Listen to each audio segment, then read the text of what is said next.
Alright guys, let's go ahead and dive in a little bit deeper with adaptations, and let's talk about structures and functions. So we know that adaptations are physical features or behaviors that help a plant or animal survive. Now within an adaptation, we have two things, a structure and a function. A structure would be how the parts are put together of the plant or an animal. So an example of that would be the giraffe's long neck. Now, a giraffe doesn't have a long neck just because it looks really cool. It has a purpose, and that's when a function comes in. So a function is what something does or the purpose of it. So the purpose of the giraffe's long neck would be the giraffe uses it in order to get food. So with that being said, every plant and animal has a structure and a function. Alright, so let's talk about some different adaptations of plants and animals.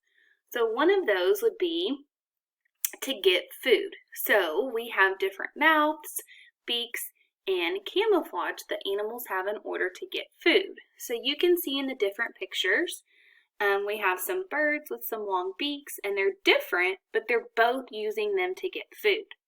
We have a horse with some teeth and a tongue. And then we have an anteater with a long mouth and nose that he uses in order to get food. Now, if you look at the top right, the picture of the lion, he is camouflaged within the grass. So he's hiding in order for him to catch prey. Another adaptation would be that animals want to protect themselves. So the things that they would use to protect themselves would be camouflage, horns, sharp teeth, and even thorns on plants. So you can see that we have a picture of a tiger with sharp teeth. We've got two buffalo over here to the side that are fighting, so they have their horns protecting themselves. Below that, we have an owl that's disguised in a tree, and then we have our flowering plant with lots of prickly thorns on there. Another adaptation would be to retain or to conserve water. So all of these things you could find in a desert. So we have a camel up there at the top, and we know that a camel stores water in its humps. We've got a lizard down there that also can conserve and store water. And then we've got two types of cactuses over here to the side. These could also be called succulents. Some of you might have some of those at home. But these types of plants store water in their leaves. If you can tell by looking, they kind of have a thick, waxy type of leaf, and they store water inside. So if we were to break those open, we would see a lot of water in there.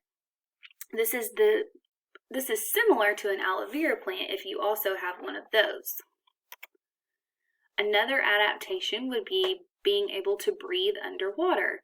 So we know all animals that live underwater also breathe, and they have to have a way to do that.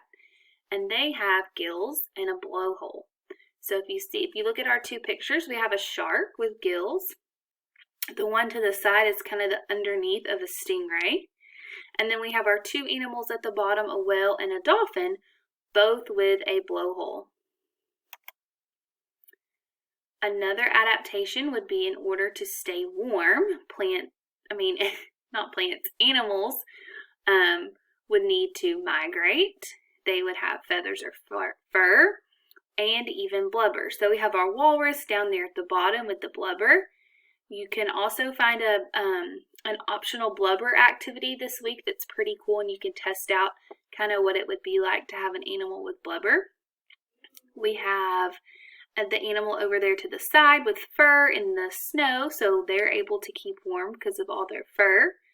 We've got our duck up there at the top with feathers, and then we've also got our birds over at the top that are migrating south for the winter. Now that we've mostly talked about animals and their adaptations, let's talk about plants and their structures and functions. So we know that most plants have leaves, and we know that in order for plants to be able to survive, they need certain things. And one of those things is sunlight. So leaves is the structure. The function of those leaves would be that they would take in sunlight and carbon dioxide to make their food. Another one would be spines or thorns.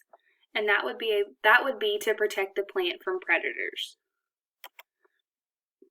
Another structure of a plant would be a stem, and a stem carries water, nutrients, and minerals to the rest of the plant, and it supports the plant.